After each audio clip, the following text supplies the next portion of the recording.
दुनिया में जब भी कोई वॉर होता है किसी कंट्री के दरमियान तो कैसे ग्लोबल इकोनॉमी पर इम्पैक्ट पड़ता है और क्यों पड़ता है, और अभी हाल ही में चल रहे फ़िलिस्तीन और इजराइल के कॉन्फ्लिक्ट से क्या क्या असर पड़ सकता है, और ख़ास करके इंडियन इकोनॉमी पर, चलिए जानते हैं।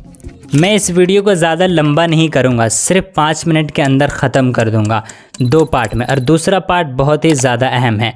पहला, डिसरप्शन ऑफ ट्रेड। दुनिया का हर मुल्क ग्लोबल इकोनॉमी का पार्ट है और हर कंट्री एक दूसरे से एक्सपोर्ट और इंपोर्ट करती है, तो जब भी किसी वॉर की वजह से इसमें कोई रुकावट होती है तो इसका असर बहुत ही बुरा होता है, और ख़ास करके उन कंट्रीज़ पर जो ज्योग्राफिकली नाइबर्स हैं, जैसे रूस यूक्रेन वॉर में हुआ था। ऑयल और एनर्जी प्राइसेस का इंक्रीज़ होना, क्योंकि रशिया सबसे ज़्यादा क्रूड ऑयल एक्सपोर्ट करने वाला देशों में एक है। यूरोपियन कंट्रीज़ में 90% गैस रूस से इंपोर्ट होता है और 40% ऑयल रशिया से इंपोर्ट होता है, और Russia world's largest wheat exporter है और Ukraine 5th largest wheat exporter है, जिसकी वजह से फूड शॉर्टेज और इन्फ्लेशन हुआ था। और 2022 में यूक्रेन की जीडीपी वॉर की वजह से 29.1% ड्रॉप हुआ था। अब चलिए बात करते हैं इजराइल और फ़िलिस्तीन के वॉर की वजह से इंडियन इकोनॉमी पर क्या असर पड़ सकता है। इंडिया इजराइल को प्राइमरी पेट्रोलियम प्रोडक्ट्स और ज्वेलरी एक्सपोर्ट करता है, जो टोटल मर्चेंडाइज का 1.8% होता है, और इंडिया इजराइल से मशीनरी पील्स यानी मोती और डायमंड और इलेक्ट्रॉनिक कंपोनेंट्स इंपोर्ट करता है, और इजराइल इंडिया को मिलिट्री इक्विपमेंट भी सप्लाई करता है। मिलिट्री बिजनेस दोनों कंट्री के दरमियान का वर्थ $2.1 बिलियन है, और इजराइल इंडिया का टॉप 4 मिलिट्री इक्विपमेंट सप्लायर है। फाइनेंशियल ईयर 2022 से 2023 तक इंडिया ने $8.2 बिलियन का मर्चेंडाइज एक्सपोर्ट किया था और $2.3 बिलियन का मर्चेंडाइज इंपोर्ट किया था, और इंडिया इजराइल का 10th लार्जेस्ट ट्रेड पार्टनर है और एशिया में 3rd लार्जेस्ट ट्रेड पार्टनर है। तो वो वॉर की वजह से ट्रेडिंग प्रॉब्लम हो सकती है फ़िलहाल।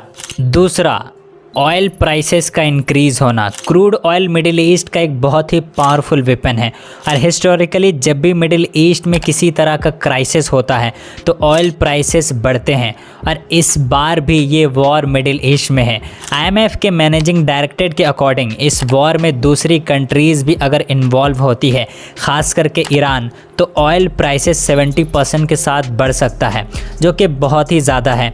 एक एस्टिमेट के मुताबिक स्ट्रेट ऑफ हॉर्मुज़ा से 20 to 30% दुनिया का ऑयल सप्लाई होता है, जो कि ये रूट ईरान के कंट्रोल में आता है। अगर ईरान इस वॉर की वजह से स्ट्रेट ऑफ हॉर्मुज़ा को ब्लॉक कर देता है तो ऑयल प्राइसेस बहुत तेज़ी से इंक्रीज़ होना तय है, और इससे इक्विटी मार्केट में भी इम्पैक्ट पड़ेगा। ग्लोबल जीडीपी ग्रोथ 2023 के लिए 3% के साथ है, और बहुत सारे एक्सपर्ट के अकॉर्डिंग 3% से गिरकर 1.7% हो जाएगा, जो कि ग्लोबल जीडीपी ग्रोथ में $1 ट्रिलियन की गिरावट होगी। और India 70 to 80% crude oil import करता है, तो ऑयल के प्राइस इंक्रीज़ होने से शिपिंग कॉस्ट भी बढ़ेगा, जिसकी वजह से सर्विसेज एंड गुड्स के भी प्राइसेस इंक्रीज़ होंगे, जिसको हम इन्फ्लेशन कहते हैं। और लॉन्ग टर्म में उन कंट्रीज़ को ज़्यादा नुकसान होता है जो वॉर में इन्वॉल्व होते हैं। बहुत सारे इंफ्रास्ट्रक्चर्स बर्बाद होते हैं, फिर से उन्हें बेहतर करना, अपनी इकोनॉमी को बेहतर करना बहुत मुश्किल होता है, और बहुत सारी जानें जाती हैं जो कभी वापस नहीं लाया जा सकता। और जाते जाते आपसे एक सिंपल सवाल है, ये वॉर आखिर क्यों होते हैं? कमेंट में ज़रूर बताएं, और ये वीडियो अगर आपको अच्छी लगी हो तो CW हिंदी को सब्सक्राइब करें। फिर मिलते हैं। Thank you for watching.